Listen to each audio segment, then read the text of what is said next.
Assalamu alaikum урматтуу YouTube көрүүчүлөр, мал жандык сүйүүчүлөрү, кыргызстандыктар, мекендештер, кутмандуу күнүңүздөр менен. Биз Ысык Көл облусундабыз, Арашан койлорун чагылдырып жүрөбүз. Бүгүн экинчи күнүбүздүн биринчи кой чарбасына келип жеттик. Мына ушул экран астында көрүнүп турган койлор, мына ушул Каракол шаарынын тургуну Төрөев Бакыт агабызга таандык. Азыр бизди Каракол шаарынан тосуп алып туруп, мына ушул шаардын чет тарабындагы кой жайтка алып келди. Assalamu alaikum Бакыт ага. Ва алейкум ассалам. Кандай иштериңиз жакшыбы? Жакшы, Кудай шүгүр, рахмат. Келиңиздер. Келдик. Көл сонун турбайбы? Айтканыңыз келсин. Амин, жакшы буйрса. Кичине шай жок эле көлгө келип оңолуп кеттим. Болсун. Көлдүн абасынанбы тетиги тоолор да? Ооба, эми буна эки жагында эки тоо койнунда жайгашкан Ысык Көл. Кар жаап коюптур бул жакта. Ооба, эми азыр таза аба, негизи көлүбүздө таза аба өзү таза. Эми азыр таза абада дагы аба жакшы болуп турат буйрса. Бакыт аба эми көлгө келип мен да аба деп кеттим. Мына ушул сиздин Арашан койлоруңуз, Эми ушул Арашан койлор боюнча өзүңүз айтыңыз. Эми сиз бул жерде толук эмес, башка жактарда өзүнчө бөлүнүп жүрөт дедиңиз. Мына ушул топко алып келдиңиз, ушул жерден көрсөтө берели. Негизи канча туар коюңуз бар сизде? Менде эми азыр туар койдон 50-60 баш бар. Анан токтулардан 30-дай бар. Баш аягы кочкорлордон 10 чактысы бар. Сатылгандан калганы. Анан эми баш аягы ошо 100гө жакын. 100гө жакын. Жүрө бериңиз эми. Аралап көрсөтөлү. Сизде кара, ак, кызыл арасында көк койлор да бар экен, Бул эми көк кой, сизый кой дейт. Ушу сизый койду арасында кошуп багып жүрөбүз. Бул сизый койда өзү сөөктүү келет, шыйрактуу келет. Мындай ошо көлөмдүгү чоң болот да. Ошол максатта сизый койду да багып жүрөбүз арасында. Эми бул саналуу эле, сизый кой аз эле. Азыр бул жерде бирөө эле турат. Тиги дагы койлорум да бөлөк жакта, бөлөк айылда, жайтта. А жерде ошо сизый койлор бар да. Мына кочкорлорго келели эми сизде. Негизи ага чейин. Бакыт ага, канча жылдан бери ушу кой кылдап келесиз? Мен эми ошо кой кармап келатканым 20 жылга чукул болуп калды. 17-18 жыл болуп калды. Ошондон бери кармап ушу багытты алып келатабыз буйрса. Анан сизге ушул негизи кой кармагандан мурун сиз дагы баягы санга иштеп эле жүрчүңүзбү же ошол кезде эле кылдап ириктеп элеңиз мындай чоңойтуп дегендей? Мен эми ошол убакта негизи аябай мындай баягы сапатка деле карап ошо алып баштадым чынында, сапатына карап. Анан башынан жөнөкөй кой деле баккан жокмун. Эми муну өзүм ошо 1-2ден алып баштадым. Базардан карап эле алып баштадым. Ушундай бизде жакшы ошол жылдары багып жүргөн пародисти жакшы койлорду багып жүргөн тааныштар бар эле. Алардан 1-2ден козу кезинде алып баштадык. Анан эми ошо сразу эле ушу көзгө жакшы көрүнүп буйрса. Ошондон эле баштадык ушу Арашан пароданы. Анан кандай биринчи ушул кайсындай түрткү болду? Башында ушу койлордон сиз эми сатып жүргөн болушуңуз керек. Мурун муну элдер көбү түшүнбөй, жанакы баасын көтөрө албай турган мезгил болду. Сизде дагы ошондой сатуу кыйынчылыктар болгон эмеспи? Эми бул мага түрткү болгону бул эми сапаттуу мал өзү эле көрүнүп турат экен. Буга чейин бул сапаттуу мал кымбаттай электе базарга эле алып чыгып сатчубуз. Анан базарга алып барып көргөндө эле базар баасында бул өзү эле өйдө көтөрүлүп турат экен. Баасы ошого мага түрткү берди. Ошол байкадык. Анан эми мунун ичинен ошо сатып атабыз. Жылда эле сатабыз. Ушу менен эмгек кылабыз. Баягы тиричилик, үй бүлөнү багабыз дегендей. Сизде жашоодо негизи киреш ушу койлордон да? Эми жашоодо азыркы тапта ушу койлор менен алек болуп атабыз. Ушу санына дагы жакшы кылып, сапаттуу кылып, элита кылып, ушу көбөйтөлү деген максаттабыз. Эми буга чейин дагы өз жекече иштер менен болдук. Соода тармагында жүрдүк, бизнес тармагында болдук. Анан эми азыр ушул сапатка, койго жакшы карайлы, багалы деп ушу тармакта жүрүп атабыз азыр. Демек сиз ушул тармакка толугу менен өттүңүз. Буюрса, эми ушул тармакка толугу менен өтүп, Кудай кааласа, Кудай буюрса, жакшы ушу асылдандырып, элита кылып багайын деген үмүт тилектер бар, Кудай буюрса. Насип кылсын, максатыңызга жеткирсин. Амин. Жараткан Алла таалам. Эми Бакыт мырза, акырын кирешелерине келе берели эми. Негизи биздин максат бул эми өзүбүздүн элдерге, коңуш элдерге ушу арашан койлорун таанытуу максатында, эми таныткандан кийин мунун киреше жагында сөзсүз айтыш керек да. Баягы сиз дагы бир жумуш баштасаңыз, эми карап көрөсүз да алдын артын дегендей. Ошон үчүн эми сиз быйыл козулардан саттыңызбы? Ооба, эми быйыл киреше жагын айтып келсек, мунун кирешеси Кудайга шүгүр, бирок баягы айтып келгендей тапкандык эмес, баккандыкы дейт. Муну ушунча карап чогултканда багыш керек экен, жакшылап убагында баары менен. Анан кирешесин айтып келсем, ушу мен эркек козулардан саттым быйыл. Ошо Кыргызстанга, биягы Ошко, Таласка чейин эркек козулардан сатылды. Буюрса жакшы ооба. Эми ошондо тукумдуун карап өзүлөрү эле көрүп алат экен, сурайт экен, чалат экен. Мисалы, ошентип сатып аттык. Эркек козу быйылкыларды эми 3-4 айлыгында саттыңыз да? Ооба, эми ошондо 3 айынан өйдө карай сатып баштадык, 6 ай болгонго чейин. Эң алдыны сурабай эле коеюн, эң арзаны канчадан болуп атты эми? Эң арзан эми 20 миңден саттык. 20 миң сомдон. 20 миңден. Үйдөн. Үйдөн саттык арзаны. Базарга деле чыгарсак ошол баада алып кетип атты. Аба билген кишилер алат экен. Эң арзан ошо 20 миңден саттык козуларды. 20 миң доллар. Анан расход кандай буларга? Эми буларга расход жакшы эле болот. Расход буларга тамагын жакшы даярдаш керек. Чөптү бедени мисал үчүн 2 түрдө жыйнаш керек кышкысын. Кара беде кылып жыйнаш керек, анан эспарсет кылып, ошону алмак-салмак кылып тойтун бериш керек. Анан жем, арпа жем. Арпа жемди убагында бериш керек. Анан эми биз деле көп деле бере бербейбиз.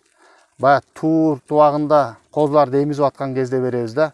Анан козулар бая 3 ай болуп, отуп 2 ай болуп калган кезде баягы сабиз беребиз, ошо жемин беребиз. Анан жана кукурузадан беребиз. Демек иммунитетин көтөрүп дайым семиз камап жүрөсүз. Сөзсүз түрдө жакшы карап, бул этинен түшүрбөй бакканга аракет кылабыз. Эми бактабамдай да. Мисалы ушу койлорго эми жазгы кышын эсептөй эле коелу. 1 жылга эми сиз бир чөп басасыз да турабы? Сезон. Ошол 100 койго чукулдап калат дедиңиз, жалпы коз кочкорлор менен кошулуп. Канча тонна жем, канча тонна төп чөптүн түгүнү камсыздайсыз буларга эми? Камдап коесуз. Эми бул жерде тойту боюнча чөптү 1000 түп жыйнап коебуз. Кеңири жетеби? Эми ошол жазга чейин жетет. Себеби мен азыр муну чөпкө декабрдын ортолотуп кийирем. Себеби ага чейин чөп бербейм. Анан ошондо ары бир 3 ай убакытка 100 000 түп чөп ошо 100гө жакын койгочу. Анан 5 тонна жем кетет. Арпа жем кетет. Эми бизде көлдө ошо основной эле арпа жем. Анан ошондой кетет. Эми себеби азыртадан жем берип, аны чөптү азыртадан бере берсек деле болот. Бирок эми ар жактагы убагында эле чилде түшкөн кезде 3 ай беребиз, 4 ай. Эми 4 ай беребиз. Ошо анан жемди деле баягы койлор тууп, коз эмизип баштаганда ошо тамагын күчтөйбүз. Ага чейин деле жөн деле бере бербейбиз. Эми жем берип бакса деле болот. 6 ай бою жем берип бакса болот. Бирок эми ошондо дагы расходту да караш керек. Эми анан кээ бир мисалы үчүн элибизде дагы бар да, мен жем менен эле багып берем деп азыр ушундайлар да болуп атат. Мен бул Арашан породаны 6 ай бою жем берип багам, этине түшөт экен деп атып, анан ал уже расходун карап эле кайра баягы көңүлдөрү айнып кеткендер бар да. Жок, бул кадимки эле мал баккандай. Кышкы чилде суук келгенде ушу декабрда чөпкө кирет, жазга чейин 4 ай. Жакшы ошол кыш мезгилинде туудуруп, жакшы карап койсо эле, анан кайра көккө илинип кетсе эле, кайра айдап баккан жакшы болот. Эми ушул жайыт маселесине келели, өзүңүз сөз кылып калдыңыз. Эми ар кандай региондо ар ким ар кандай шартта карайт экен койду. Туура, ал жагы туура. Сиз кайсы мезгилде жайлоого, кайсы мезгилде талаа жайытына дегендей карайсыз. Ушу кароо стилиңизди айтыңыз эми. Мен эми бул ошо мисалы үчүн кышкысы ушундай багылып келгенде, жаз келгенде июлга чейин өзүм айдап койду өзүм карайм. Кайсыл жактарда карайсыз? Эми мен өзүм ошо Каракол шаарынын тегерегинде турам. Каракол шаарында турам. Ошо Каракол шаарынын тегерегине баягы анча-мынча эми ачык бош жерлер бар. Ошо жерге жаябыз. Себеби тоого кошконго чейин ал туулган козуларды мен ал козулар менен чогуу айдап, баягы жаз келгенде баары бир ошону бастырып, айдап көндүрүп туруп, анан мен июльдарда анан бир 2 ай тоого барып келет. Анан тоого жибербесек да болбойт. Мен өзүм жекече ой максатым, себеби тоодо дагы булар басып, ошо тоонун чөбүн жеп келгенде ал өзү жакшы. Сиз айткандай чынында ар ким ар кандай шартта кармайт. Ал да туура. Ал ким өзүнүн шартына жараша багат да. Кээ бирөө тоого жибербейт, кээ бирөө баягы шартка байланыштуу болот баары. Өзү карайт, жайлата. Анан бул койду, бул малды эми өзү шартка карап, туура жагында багып келсе болот. Негизи бул Арашан койлоруна өзүбүздүн эле мекендештерден тез көз карашта болгондор бар да, мунун негизги бөлүгү тез көз карашта караган адамдардын.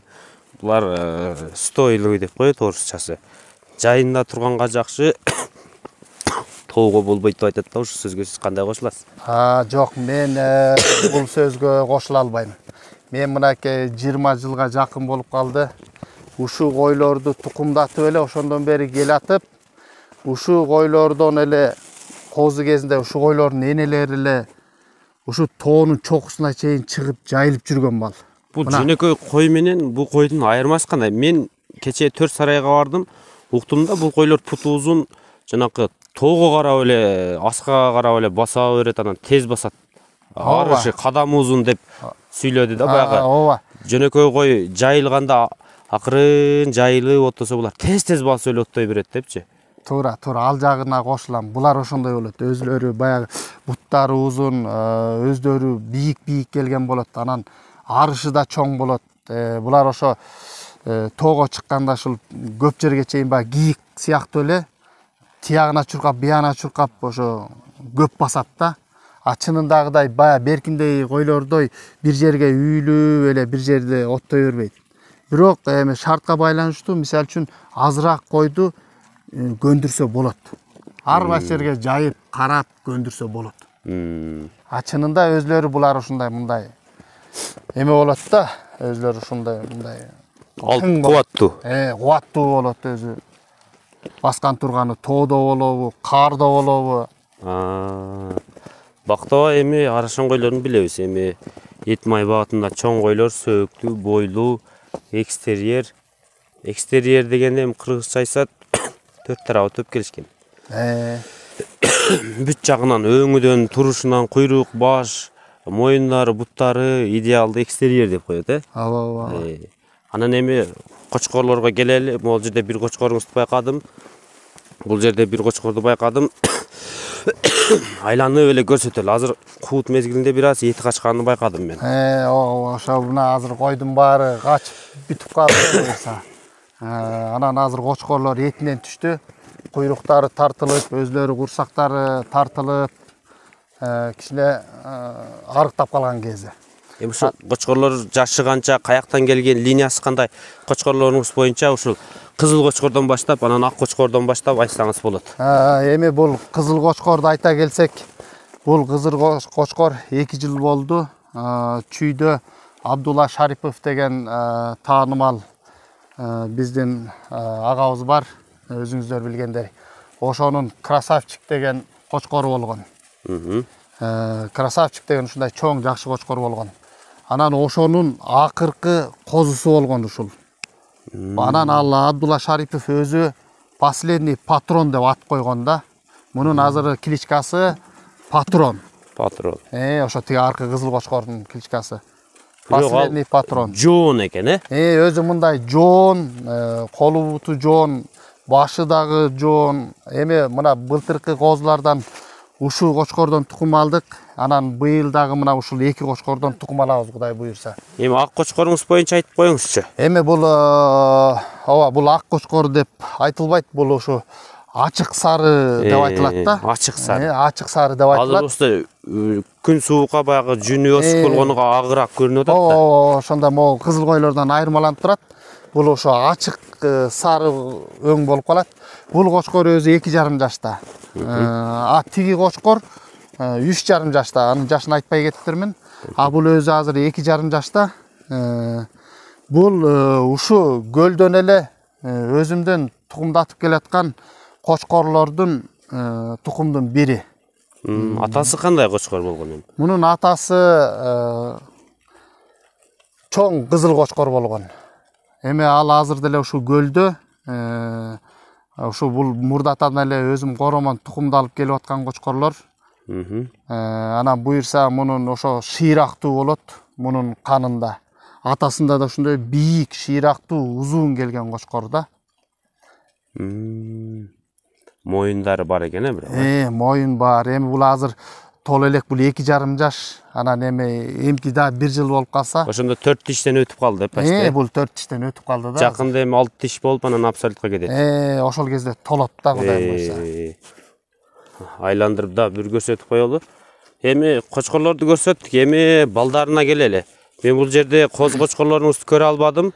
Бирок мына чекедегилер быйылкы козулар да. Мына моулар, жок, тигилер уже былтыркы козулар. Козулар мыякта эми козулардан бул жерде аз эле саналуу. Козуларым азыр бөлөк жакта, бөлүп койгонбуз. Ана бул жерде саналуу. Мына козулардан бар. Ушул мынакей могу патроннун козуларынан. Мына момда турат. Могу сыяктуу чекедегилер турат, 3-өө. Момда турат мынакей. Экөө моякта турат. Мына олар бар окшойт да. Булар ошо кеч туулган козулар да, жазда. Апрелде туулган козулар. Мен андан эртерээк февраль, мартта туулган козуларды өзүнчө бөлүп койгонбуз. Мына олар да кеч туулган окшойт. Булар да ошо кеч туулган козулар. Аз кеч туулган козулар ушу койдун арасында эле жүрөт. Бирге да биякта. Анан бай эртерээк туулган козуларды бай кочкордон качып кетпеш үчүн өзүнчө бөлүп койдук. Себеби салмагы жетип калса качып кала берет, семиз болсо. Салмагы жетип, алар уже жетилип калды. Алар уже качып кетпеш үчүн ал козуларды өзүнчө бөлүп койдук. Себеби ал дагы эмки жылы 1 жашка толуп, кийинки жылы качканы жакшы болот. Ал өзүнүн ошол чоңоюшуна жакшы болот да. Бирок мен практикамда болуп атат. Ушу Арашан породадагы кээде козулар эми кандайдыр бир кочкордон бөлүнбөй аралашып жүрүп калат. Ошондо кочкордон качып калгандар болот да. Алар деле ошо жазында тууп, козусун багып кетет жакшынакай эле. Анан анын арасынан ошол эми ар бир ошо койдун өзүнө жараша болот экен, токтунун. Ошонун чоңоюп кеткени болот экен кадимкидей эле. Же кээ бирөө өспөй да калат экен. Анан ошол багытта биз ал кайра ошонун өсүшүнө карап, козуларды баягы качып кетпеш үчүн бөлүп коебуз. Бөлүп коебуз. Эми сиздикини көрсөтүп бердик окшойт. Эми акыркы суроо болсун видеонун жыйынтыктардан муну. Бакта сатыла турган койлордон барбы жокпу? Эми мына бул жерде сатыла турчу койдон бар. 20 баш, 30 баш монун арасынан сатабыз.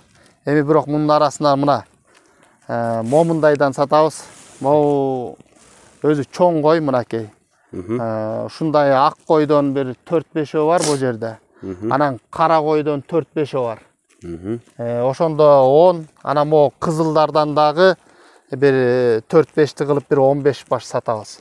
Анан могу козулардан жүрөт, козулардан бир 10 чактыны сатабыз.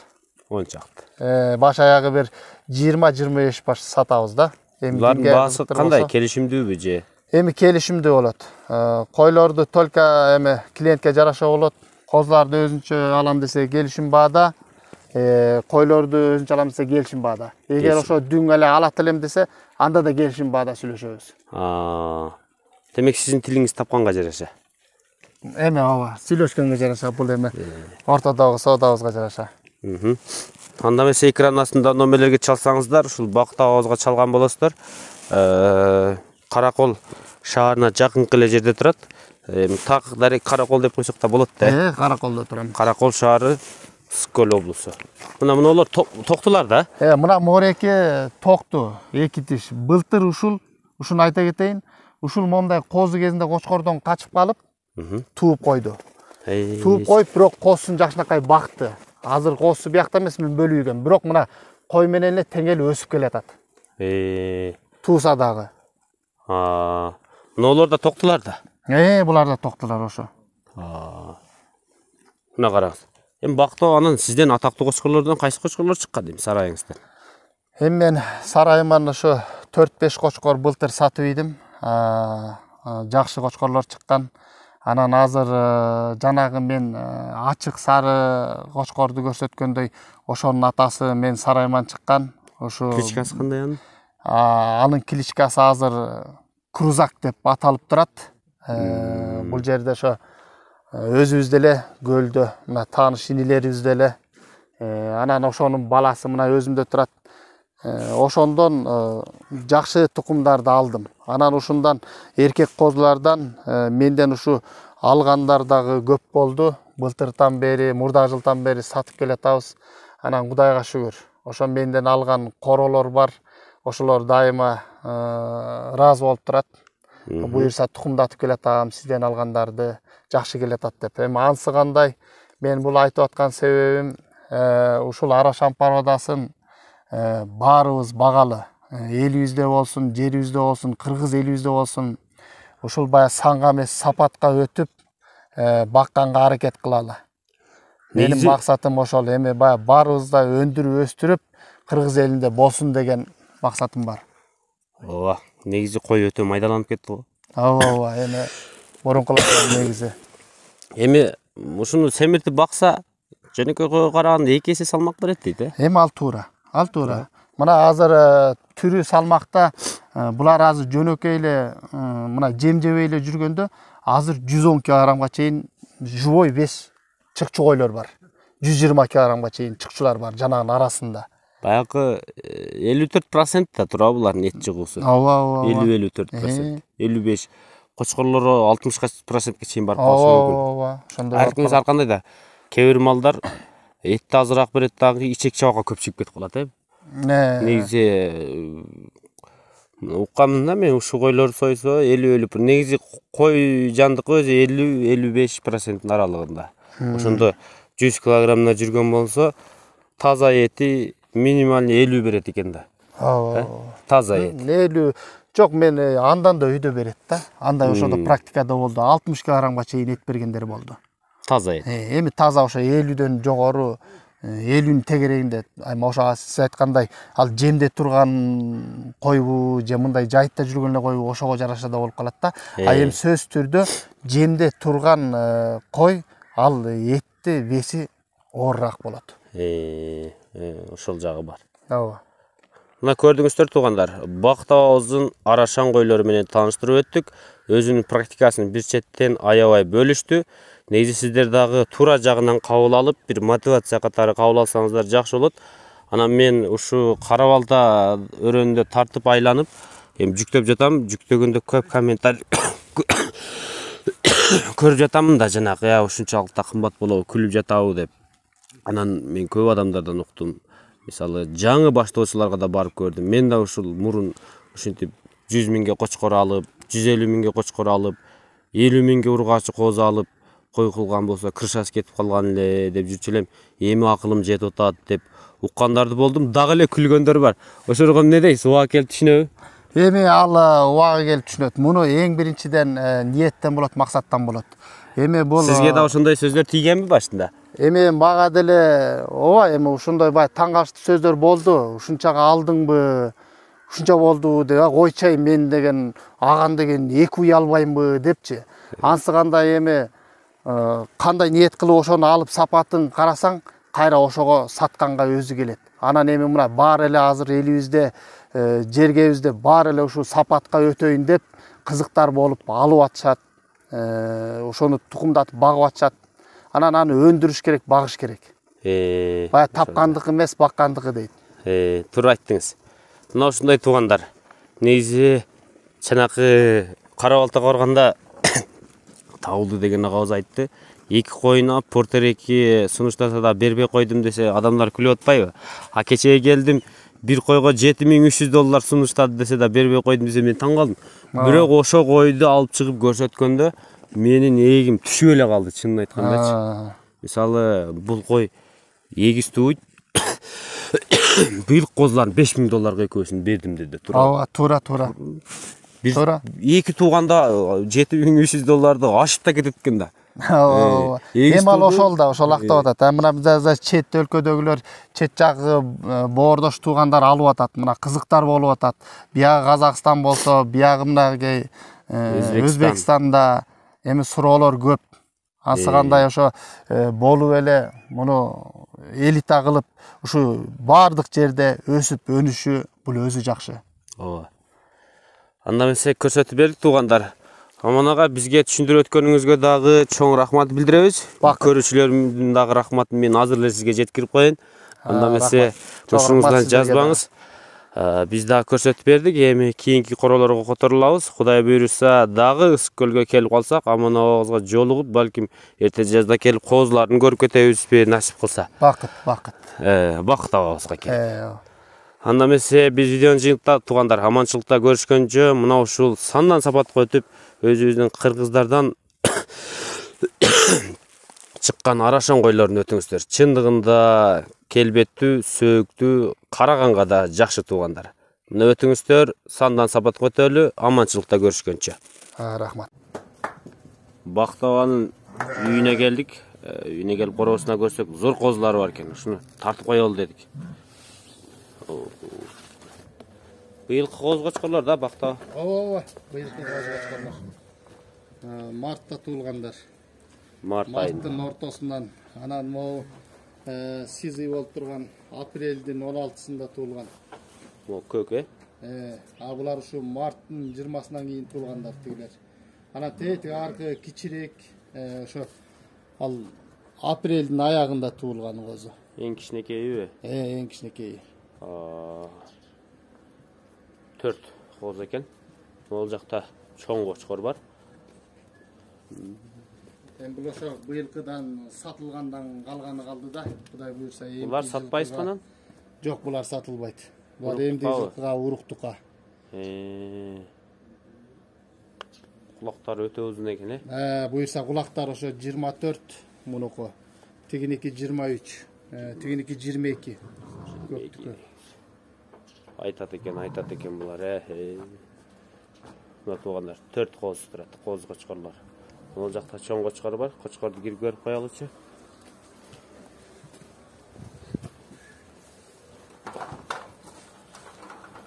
Бу жылда кочкор оңуштуруп турасызбы? Жылда алмаштырып турабыз кочкорду. Канын алмаштырып турабыз. Бу кочкор канча метр бийиктиги? Метрге жакын бар. 1 метр, Метрге жакын бар. Азыр ошо кууттан келди бул. Эми азыр ошо сатыкка коюп атабыз. Бул кочкор сатылат. Сатасызбы кочкор? Кочкор сатылат. Бул эми сизге бүттү да, иш кызматын кылып бүттү. Мага кызмат кылып берди буюрса. Жашы канча мунун? Тукум алдык. Азыр ушул тапта 4,5 жашта.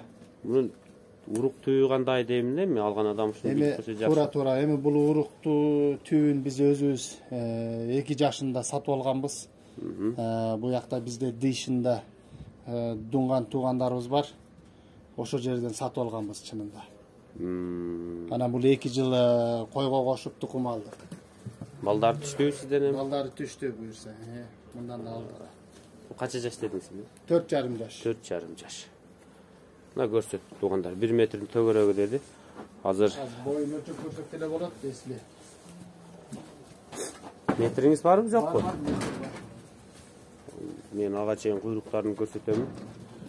Мындай метр экен да. Мына азыр мындай метр менен бир өлчөп көрөлү. Кимерде канчаны?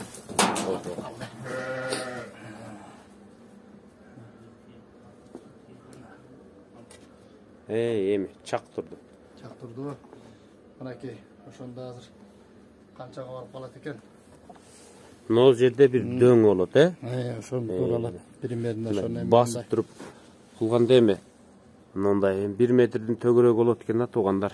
Эми 1 метрге жетип жетпей болот экен. Жетип жетпей, ошондой биз азыр так өлчөй албай атпайбызбы, мондай жок, Аны бир уурайын коюп туруп анан чөш керек эле. Ошо метрге чейин го. Метрге чейин. Анан муну семиртсе моер өсөт, толуп, Эми бул азыр этинен бошогондогусу. Азыр кууттан келди. Кууттан келди. Анан эми азыр бирок эти деле бар, аябай арык эмес. Бул өзү этти жакшы кармайт экен да. Былтыр да байкадык, кууттан кийин эти менен келди. Эми азыр ошо сатка чыгарып атабыз. Баасы барбы, канча эми? Сатабыз, баасы бар эми. Азыр китапта эми 150 сурап атабыз. 150 миң сом. 150 миң сом. Кызыл кочкор. Дагы эмнеңиз бар эми конодо? Эми азыр бул жерде быйылкы ургачы козулардан бар. Жана эркек козулардан тышкары ошо ургачы.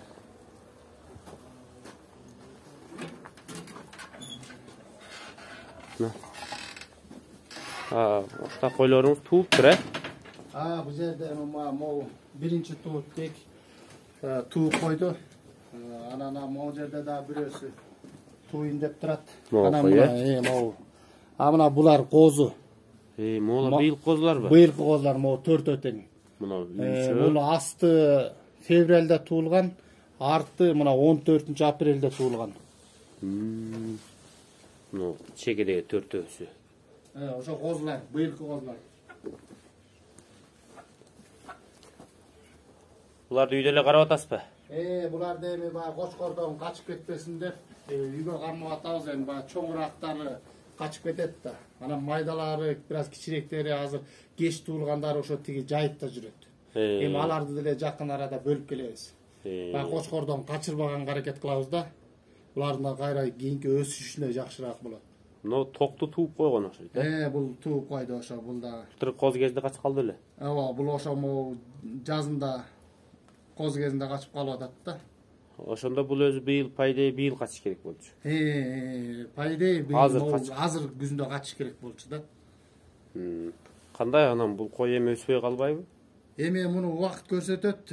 Мүмкүн эми ошо өспөй калышы да мүмкүн, бирок кээ бир койлор ал тууганына карабай кээ бир койлор өзүлөрү өсүп да кетет экен.